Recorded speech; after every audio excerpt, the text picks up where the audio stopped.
بسم اللہ الرحمن الرحیم الحمد للہ رب العالمین والصلاة والسلام علی اشرف الانبیاء والمرسلین سیدنا محمد صلی اللہ علیہ وسلم وعلی آلہ واصحابہ اجمعین وبعد۔ دیکھیے، اس سے قبل ہم نے سورہ کہف کی 31 آیتیں مکمل پڑھ لی۔ اب یہاں سے ہم کو آیت نمبر 32 سے پڑھنا ہے۔ اس سے قبل ہم نے اصحاب کہف کے بارے میں پڑھا، اور اصحاب کہف کے بارے میں پڑھنے کے بعد اللہ کے رسول صلی اللہ علیہ وسلم کے پاس جو بعض لوگ آئے اور انہوں نے کہا کہ فقراء مسلمین کو اپنے آپ سے دور کر دیجئے تو ہم بھی ایمان لے کر آئیں گے، ان کا رد پڑا۔ اور پھر جو اللہ کی سچے دل سے عبادت کرتے ہیں، خلوص و للہیت کے ساتھ عبادت کرتے ہیں، ان کی اہمیت پڑھی، کافروں کے بارے میں پڑھا اور مومنوں کے بارے میں بھی پڑھا کہ حق ظاہر ہو چکا، جو ایمان لائے گا اس کا فائدہ ہے، اس کے لیے جنت ہے وغیرہ ہے، اور جو کفر کرے گا اس کے لیے جہنم ہے۔ یہ سب ہم نے پڑھا۔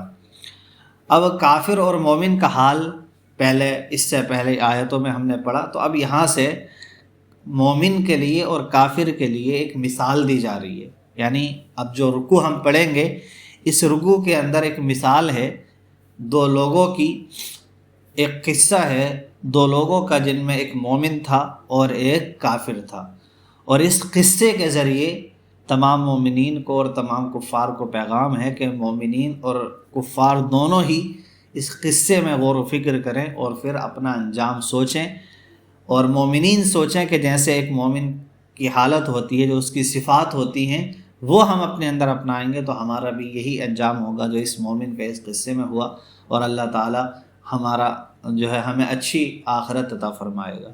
اور کافر بھی کہتے ہیں اس رکوع کو پڑھ کر، ان آیات کو پڑھ کر اپنے انجام کی فکر کریں کہ اگر انہوں نے توبہ کر لی تب تو صحیح ہے، اور اگر توبہ نہیں کری تو ان کا انجام بھی ویسا ہی ہونے والا ہے جیسا اس قصے میں ایک کافر کا بیان کیا گیا۔ تو جو رکوع اب ہم پڑھیں گے، اس رکوع میں ایک مومن اور ایک کافر کی مثل ہے، ٹھیک ہے۔ اب اس میں مفسرین کا اختلاف ہے کہ یہ جو مثال دی گئی ہے یہ کس کے بارے میں دی گئی ہے، کون مومن مراد ہے اور کون کافر مراد ہے۔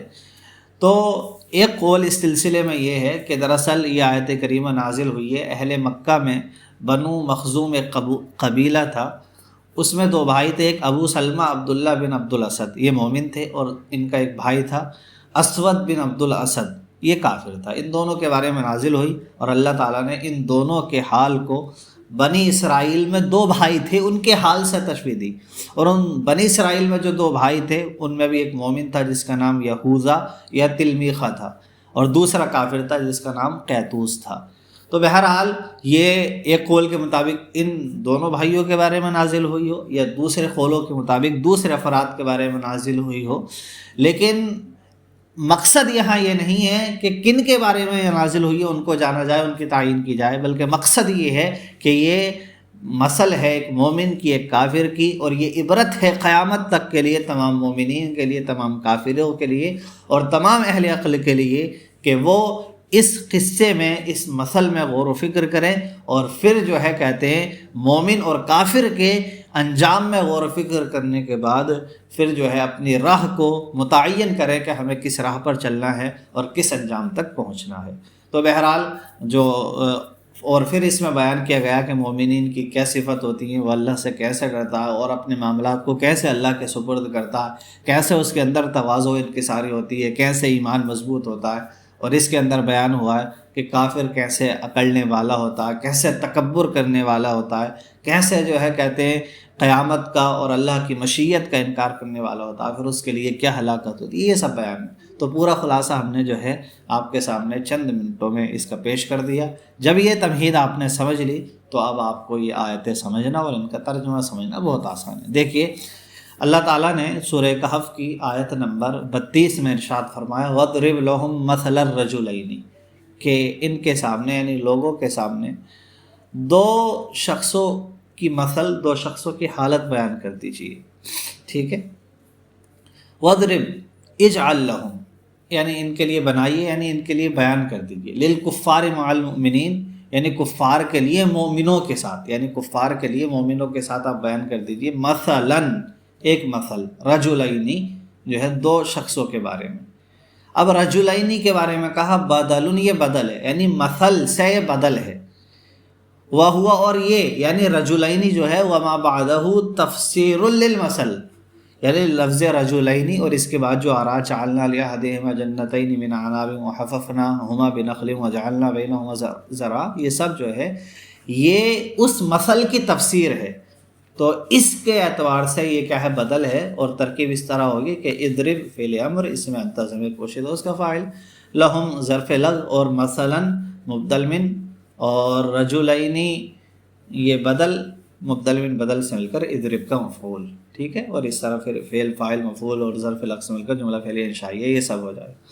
اور ایک دوسرا اعراب بھی اس کا ہو سکتا ہے، وہ یہ کہ یہ رجلینی مفعول ثانی ہو اضرب کا، رجلینی کا مفعول ثانی ہو اضرب کا. کیوں؟ اس لیے کہ ضرب مثل جب بیان ہوتا ہے، یعنی لفظ ضرب جب مثل کے ساتھ آتا ہے تو جائز ہے کلام عرب میں کہ اس کے دو مفعول آئیں.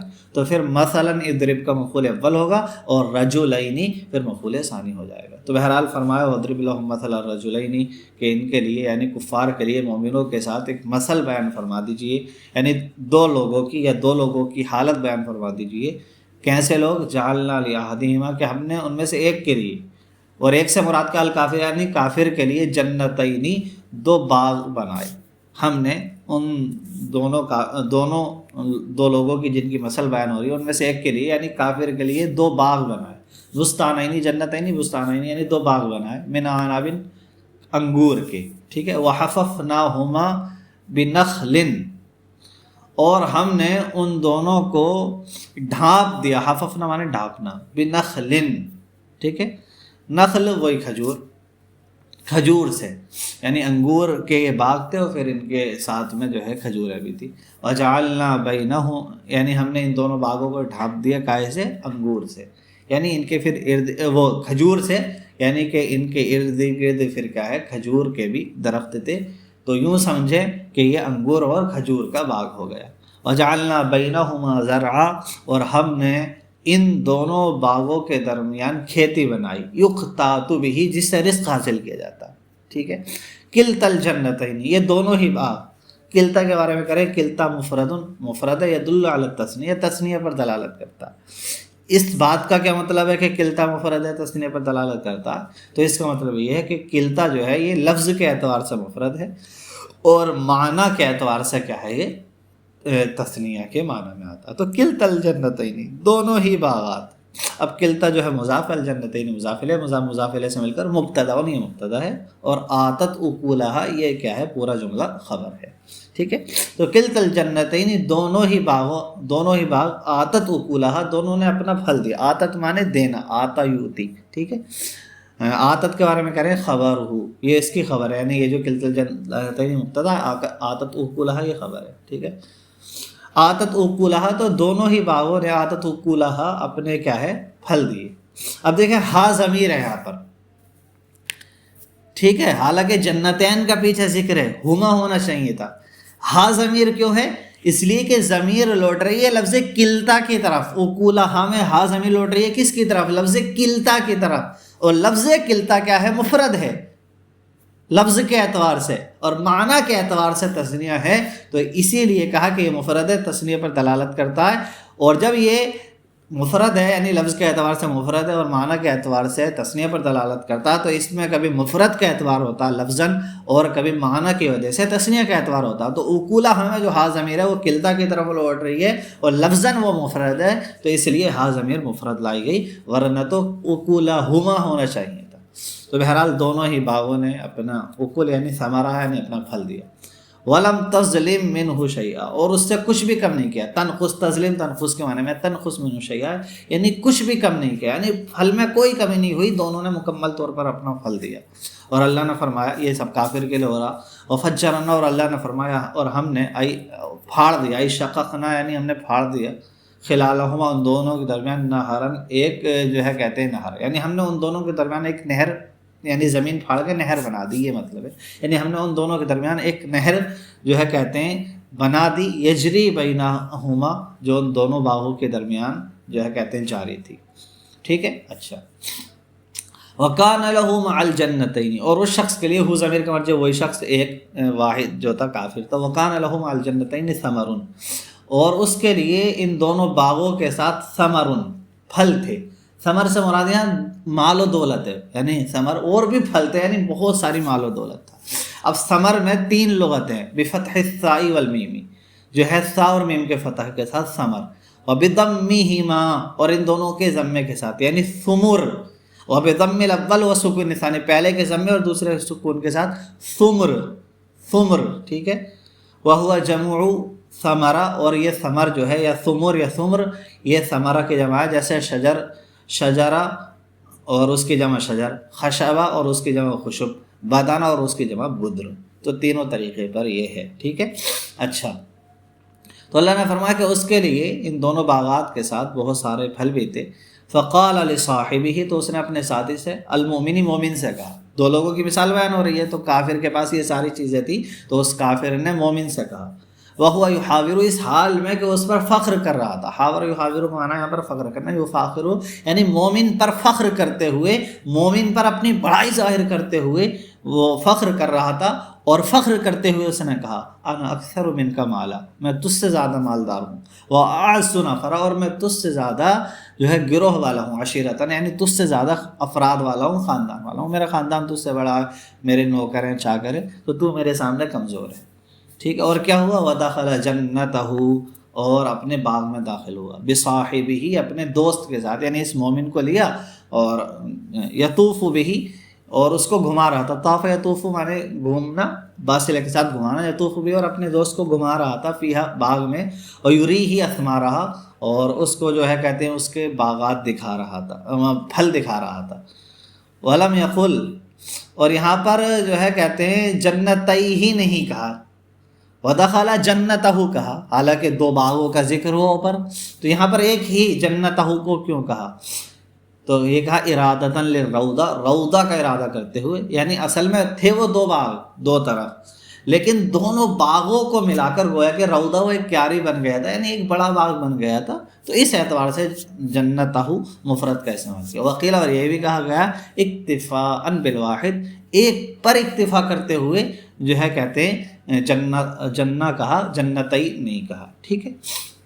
ودخل جنتہ، اور وہ جو ہے اپنے باغ میں داخل ہوا اور ساری چیزیں اپنے ساتھی کو دکھا رہا تھا، وہو ظالم لنفسہ، اور وہ اس حال میں کہ وہ اپنے آپ پر کفر کرنے والا تھا، بالکفر یعنی کفر کے ذریعے اپنے آپ پر ظلم کرنے والا تھا۔ قال، اس نے کہا، ما اظن، میں گمان نہیں کرتا، ما نافیہ ہے، ما اظن میں گمان نہیں کرتا، ان تبید، حاضی سے مراد حاضی الجنہ، ان تبیدہ کہ ختم ہو جائے گا، تنعدیمہ فنا ہو جائے گا، حاضی یہ باغ، ابداً کبھی بھی، یعنی میرا نہیں گمان کہ یہ باغ کبھی ختم ہو جائے، یہ باغ کبھی ختم نہیں ہوگا، ٹھیک ہے۔ وما، اور اظن، اور میں گمان نہیں کرتا، ساعۃ قائمۃ، کہ قیامت قائم ہونے والی ہے، ٹھیک ہے۔ تو وہ کہتا تھا، دیکھ، مومن کو اپنے باغات دکھاتا تھا اور تکبر میں کہتا، دیکھ میرے پاس کتنا مال ہے، اور جو ہے کہتے ہیں یہ باغ کبھی ختم ہونے والا نہیں ہے، یہ ہمیشہ رہے گا اور قیامت نہیں آئے گی، اور بالفرض اگر آ بھی جائے، اور کہتا تھا وہ وَلَئِن رُدِدتُّ إِلَىٰ رَبِّي، اور اگر میں لوٹایا بھی گیا اپنے رب کی طرف، فی الآخرت، آخرت میں، عَلَىٰ زَعْمِکَ کا تیرے گمان کے مطابق، یعنی مومن سے کہتا تھا تیرے گمان کے مطابق اگر میں آخرت میں گیا بھی، لَأَجِدَنَّ خَيْرًا مِّنْهَا مُنْقَلَبًا، تو پھر میں اس سے بہتر پلٹنے کی جگہ پاؤں گا، مرجعہ، منقلبہ مرجعہ، یعنی یہ جو باغ ہے پھر مجھے آخرت میں اس سے بھی اچھا انجام ملے گا۔ کیوں؟ کیونکہ وہ کافر یہ سوچ رہا تھا کہ دنیا میں جب مجھے اتنی اچھی نعمتیں ملی ہیں تو پھر آخرت میں بھی مجھے اچھی ہی ملیں گی، اور اس نے اپنے لیے یہ گمان کر لیا تھا کہ دنیا کا مال ملنا گویا کہ یہ خدا کے راضی ہونے کی دلیل ہے، اور یہ اس میں بالکل وہ بطلان پڑتا، بالکل جو ہے کہتے ہیں شے باطل پڑتا، اور زوم باطل تھا اس کا یہ، اس لیے کہ دنیا میں دنیا کا مال و دولت ملنا اور دنیا کی ثروت ملنا یہ ہرگز رب تعالیٰ کی رضا کی دلیل نہیں ہے۔ اچھا، تو یہ ساری باتیں اس نے کہہ دی، اس کے بعد کیا ہوا، جواب آیا مومن کی طرف سے، تو اس مومن نے کہا، قال له صاحب، اس سے یعنی اس کافر سے صاحب اس کے ساتھی نے، یعنی مومن نے کہا، وہ یحاور، اس حال میں کہ وہ اس کو جواب دے رہا تھا، حاور یحاور نے جواب دینے کے معنی میں، یجابہ یعنی اس کی باتوں کا جواب دیتے ہوئے، اس کی فخریہ باتوں کا جواب دیتے ہوئے مومن نے اس سے کہا، اکفرت بالذی، کیا تو نے اس ذات کے ساتھ کفر کیا، خلقک من تراب، جس نے تجھے مٹی سے پیدا کیا، لأن آدم خلق من، اس لیے کہ آدم علیہ السلام کو مٹی سے پیدا کیا گیا، تو اصل کی طرف اشارہ ہے، ثم من نطفۃ، پھر جس نے تجھے مٹی سے پیدا کیا پھر نطفے سے پیدا کیا، منی سے، یعنی حقیقت میں تیرے جو باپ ہیں آدم علیہ السلام ان کو مٹی سے پیدا کیا گیا، پھر اس کے بعد جو انسان انہیں منی سے پیدا کیا گیا، تو تجھے بھی منی سے پیدا کیا گیا۔ ثم سواک رجلا، پھر اس نے تجھے سیدھا مرد بنا دیا، عدلک یعنی تجھے سیدھا کر دیا، وصیرک رجلا، اور تجھے مرد بنا دیا۔ تو جس رب نے تجھے پیدا کیا تو اس کو جھٹلاتا، اس کے ساتھ کفر کرتا۔ لیکن، ٹھیک ہے، ایک منٹ، لیکن هو اللہ ربی ولا اشرک بربی احدا، لیکن میرا تو کہنا یہی ہے کہ اللہ میرا رب ہے اور میں اس کے ساتھ کسی کو شریک نہیں کہہ رہا۔ تو یہ آیت ہے، اب دیکھیں لاکنہ کے بارے میں مصنف کریں۔ لاکنہ جو قرآن میں لکھا ہوا ہے، اصلہ اس کی اصل ہے لاکن انا، لاکنہ کی اصل کیا ہے؟ لاکن انا۔ یہاں پر نقلت حرکت الحمزۃ الی النون، حمزہ کی جو حرکت ہے لاکنہ میں، لاکن انا میں جو انا میں جو حمزہ ہے اس کی جو حرکت ہے نون کی طرف جو ہے نقل کر دی گئی، ٹھیک ہے، اور پھر نقل کر دی گئی تو ادغام کر دیا، لاکن ہو گیا۔ او حذفت الحمزہ، تو یہ حمزہ کو ہی حذف کر دیا گیا، ثم ادغمت النون فی مثلہا، پھر پہلے والے نون کو اس کے مثل یعنی دوسرے والے نون میں ادغام کر دیا گیا، لاکن ہو گیا، لاکن نہ ہوا۔ لیکن وہ ہوا جو ہے ضمیر الشان، یہ ضمیر شان ہے۔ ضمیر شان کس کو کہتے ہیں؟ وہ ضمیر مذکر جو اپنے مرجع سے پہلے ذکر ہو اس کو ضمیر شان کہتے ہیں، یعنی ضمیر اپنے مرجع سے پہلے آ جائے اور ضمیر مذکر ہو تو ضمیر شان کہتے ہیں، اور اگر مؤنث کی ضمیر اپنے مرجع سے پہلے آئے تو اس کو ضمیر قصہ کہتے ہیں، تو یہ ضمیر شان ہے۔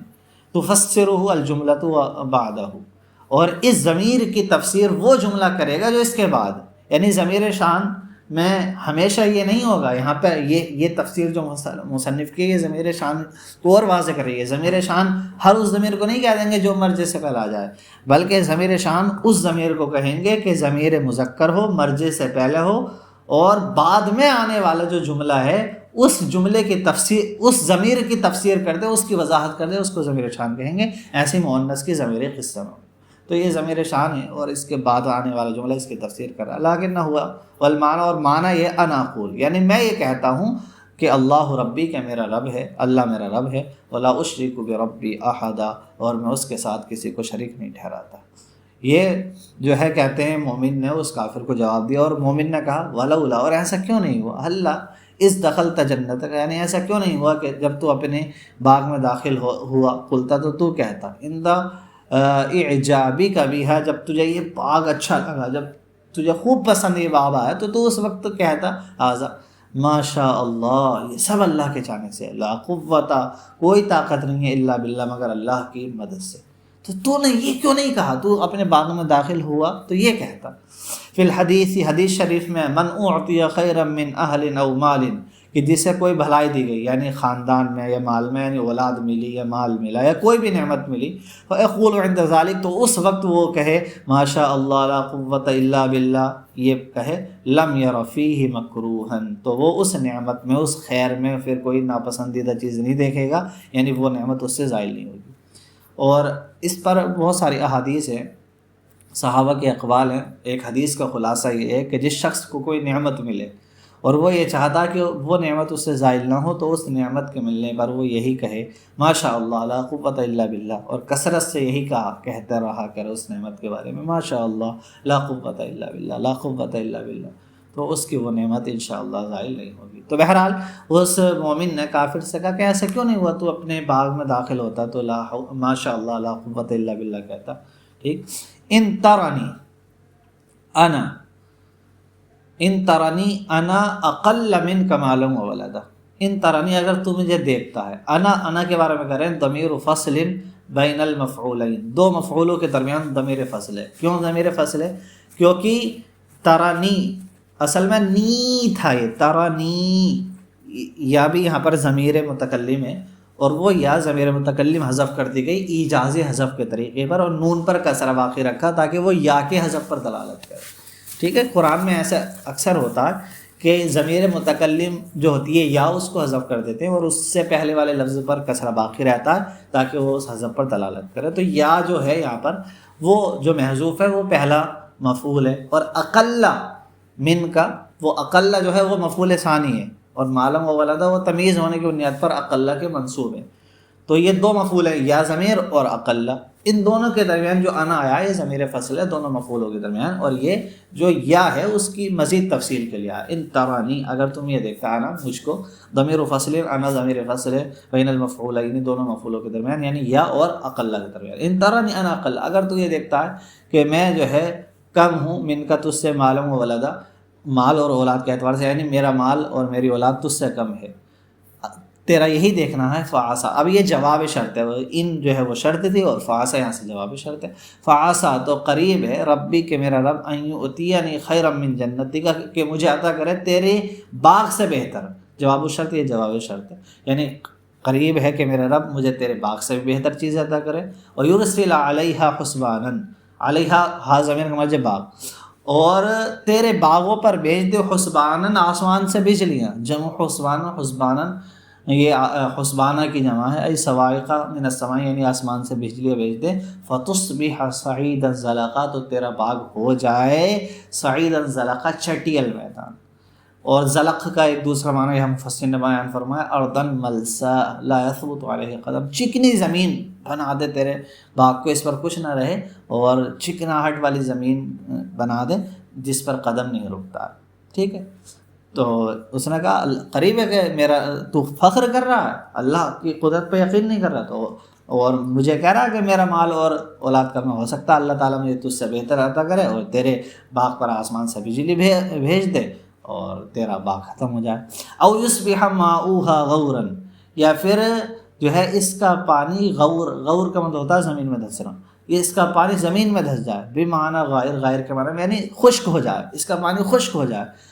اور یہ کہہ رہے ہیں یصبح عطف علی یرسلا، یہ یرسلا پر عطف ہے، یعنی کہ ہو سکتا اللہ تعالیٰ تیرے باغ پر جو ہے کہتے ہیں آسمان سے بجلیاں بھیج دے، یا پھر جو ہے کہتے ہیں تیرے باغ کا پانی خشک ہو جائے. یہ اس پر عطف ہے یرسلا پر، تصبح پر عطف نہیں ہے. کیوں؟ اس لیے کہ تصبح پر اگر عطف مانے فتصبح صعیدا زلقا، تو مطلب یہ ہوگا کہ اللہ تعالیٰ تیرے باغ پر جو ہے آسمان سے بجلی بھیجے تو وہ چٹیل میدان بن جائے، اور اس بجلی کی وجہ سے جو ہے زمین خشک ہو جائے، یہ مطلب ہوگا. اور یہ صحیح نہیں ہے. کیوں؟ لأن غور الماء لا يتسبب عن السوائق، اس لیے کہ پانی کا خشک ہو جانا، زمین میں دھس جانا، ختم ہو جانا، یہ بجلیوں سے نہیں ہوتا، بجلیوں کے سبب ایسا نہیں ہوتا. تو اس نے کہا کہ ہو سکتا ہے میرا رب آسمان سے تیرے باغ پر بجلی بھیجے، یا پھر جو ہے کہتے ہیں اس کا پانی خشک ہو جائے، فلن یعنی دھس جائے زمین میں، فلن تستطیع له طلبا، اور تو اس کو تلاش نہیں کرنے کی استطاعت رکھے گا ہرگز. حیلتن، یعنی پھر تو کوئی ہیلا نہیں تلاش کر پائے گا، تدرکہ بہا، جس سے تو اس پانی کو پالے. مومن نے یہ ساری باتیں کی اور ایسا ہی ہوا. اللہ نے فرمایا وَأُحِيطَ بِثَمَرِهِ، اور اس کافر کے ثمر سے مراد ہے یہاں پر اس کے باغ اور اس کی ساری دولت کو گھیر لیا گیا. بِأَوْجِهِ الضَّبْطِ السَّابِقَةِ، لفظ ثمر کو ضبط سابقہ کی جو وجوہات ہیں ان سب سے پڑھیں گے. ثمر کے بارے میں 3 لغتیں بتائی تھی نا، ثمر، ثمر، ثمر، تو وہ اسی کے بارے میں کہہ رہے ہیں. تینوں وجہ سے اس کو پڑھ سکتے ہیں، بِثَمَرِهِ، بِثُمُرِهِ، بِثُمْرِهِ. ٹھیک ہے، تینوں قراتیں اس میں ہیں، یہ 3 لغتیں اس میں ہیں. وَأُحِيطَ بِثَمَرِهِ، اور جو ہے کہتے ہیں اس کو گھیر لیا گیا، مع جنتہ، یعنی اس کے مال کو گھیر لیا گیا، مع جنتی، اس کے باغ کے ساتھ، بالہلاکی، کیسے؟ ہلاکت سے. فہلکت، تو اس کا جو مال تھا، باغ تھا، سب ہلاک ہو گیا، یعنی اس کے مال کو، دولت کو، باغات کو، سب کو گھیر لیا گیا، یعنی اس کو ہلاک کر دیا گیا. فاصبح یقلب کفیہ، اصبح مانے ہونا، فاصبح تو وہ ہو گیا، یقلب بدلتا ہوا، کفیہ اپنے دونوں ہتھیلیوں کو، یعنی فاصبح یقلب کفیہ، تو وہ اپنی جو ہے کہتے ہیں ہتھیلی مسلتا رہ گیا. ٹھیک ہے، اپنی ہتھیلی مسلتا رہ گیا کافر، ندمن و تحسرن، ندامت اور حسرت کے طور پر. جو ہے جب کوئی چیز چلی جاتی ہے تو انسان بس ہاتھ ہی ملتا رہتا ہے، اور کیا کرے گا، تو اپنے ہاتھ ملتا رہ گیا. علی، اس پر، ما انفق فیہا، جو اس نے اس باغ میں خرچ کیا تھا، کیونکہ جو ہے اس ہلاک کر دیا گیا اس کے باغ کو اللہ کی طرف سے، قدرت کی طرف سے، تو پھر اسے افسوس ہوا، یار میں نے اتنا مال خرچ کیا، یہ تو سب چلا گیا. فی عمارت جنتی، یعنی اس کے باغ کو بنانے میں جو مال خرچ ہوا اس پر جو ہے اپنے ہاتھ ملتا رہ گیا.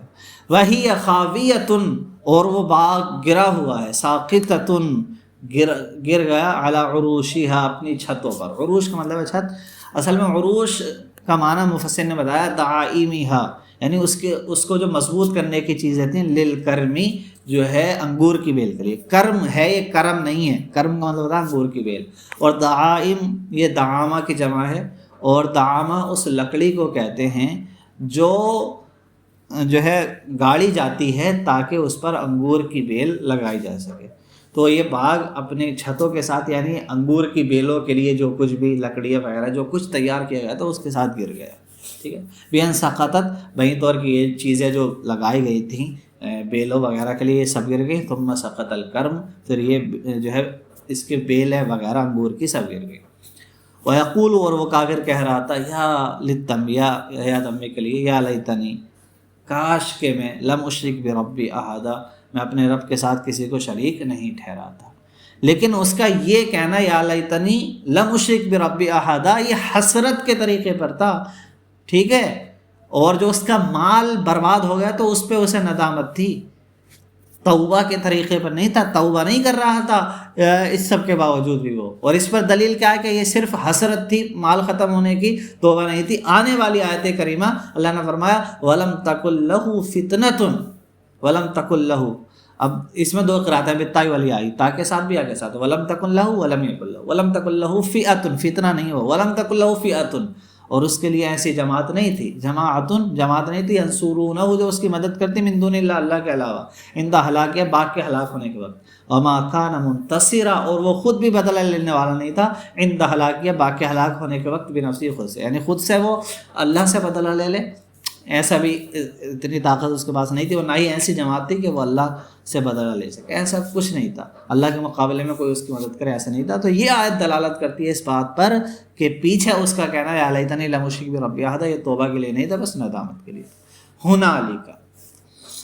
ہنالک سے مراد آئی یوم القیامہ، یعنی قیامت کے دن، الولایۃ، الولایہ میں دو قرأتیں بالفتح الواوی، واو کے فتح کے ساتھ، تو مطلب ہوگا نصرہ، ہنالک الولایۃ للہ الحق، للہ الحق، اس میں بھی دو قرأتیں، ہنالک الولایت، تو ولایت اگر ولایت واو کے فتح کے ساتھ تو مطلب ہوگا نصرت یعنی مدد، اور بھی کسریہ، اور کسرے کے ساتھ ہوگا الولایت تو ملک، یعنی ملک للہ اللہ ہی کے لیے، الحق، الحق بالرفع، رفع کے ساتھ بھی ہے، صفت الولایہ، ولایہ کی صفت ہے، یعنی حقیقی مدد جو ہے قیامت کے دن وہ اللہ ہی کے لیے، یعنی اللہ ہی کسی کی مدد کرے گا، یا پھر یہ بھی ہو سکتا ہے حقیقی ملکیت اللہ ہی کے لیے ہے، ٹھیک ہے۔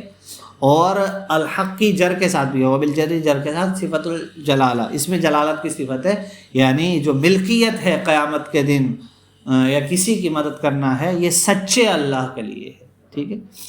ہوا خیر ثوابا، اور اللہ تعالیٰ جو مدد کرے یا اللہ ہی بہترین ثواب دینے والا ہے، من ثواب غیرہ، یعنی اللہ کا ثواب دوسرے کے ثواب سے بہتر ہے، لو کان یصیب، اگر کوئی دوسرا ثواب دے، یعنی پہلی بات تو ثواب دینے والا، اجر دینے والا اللہ ہی ہے، اور بفرض محال، یعنی ثواب دینے والا تو اللہ ہی ہے، لیکن بفرض محال اگر کوئی دوسرا ثواب بھی دے تو جو ہے کہتے ہیں اللہ کا ثواب جو ہے کہتے ہیں اس کے ثواب سے بہتر ہے۔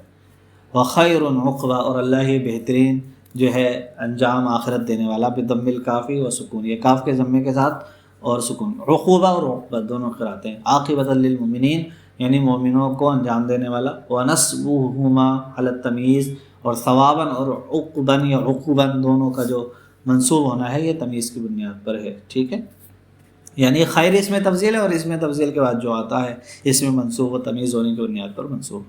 تو بہرحال یہ پورا قصہ ہو گیا، اس قصے کے اندر مومنین اور کفار کے حال کو بیان کیا گیا ہے، اور کافر کے اندر کتنی اکڑ ہوتی ہے اور کیسا تکبر ہوتا ہے، اور جو دنیاوی مال مل جاتا ہے اس پر وہ کیسا اتراتا ہے، یہ سب بیان ہوا، اور جو ہے مومن کیسے اپنے رب کو ذکر کرتا ہے ہر حالت میں، اس کا بیان ہوا۔ تو ہمیں اس سے عبرت حاصل کرنی چاہیے، اور ہمیشہ تکبر سے اور ان صفات سے بچنی چاہیے جو کافروں کی صفات ہیں، اور مومنوں والی صفات اپنانا چاہیے، اور ہمیشہ اللہ تعالیٰ سے دعا کرتے رہنا چاہیے کہ اللہ تعالیٰ ہمیشہ ہمیں مومن بنا کے رکھے، اپنا فرما بردار بنا کے رکھے، ایمان پر خاتمہ فرمائے، قرآن و سنت کی صحیح فہم عطا فرمائے۔ نکتفی بہذا القدر، ھذا وصلی اللہ علی سیدنا و مولانا محمد صلی اللہ علیہ وعلی آلہ وصحبہ وسلم۔ کسی کو کچھ پوچھنا ہو یا کوئی اعتراض وغیرہ ہو تو آپ کمنٹ کر کے پوچھ سکتے ہیں۔ والسلام علیکم ورحمۃ اللہ تعالی وبرکاتہ.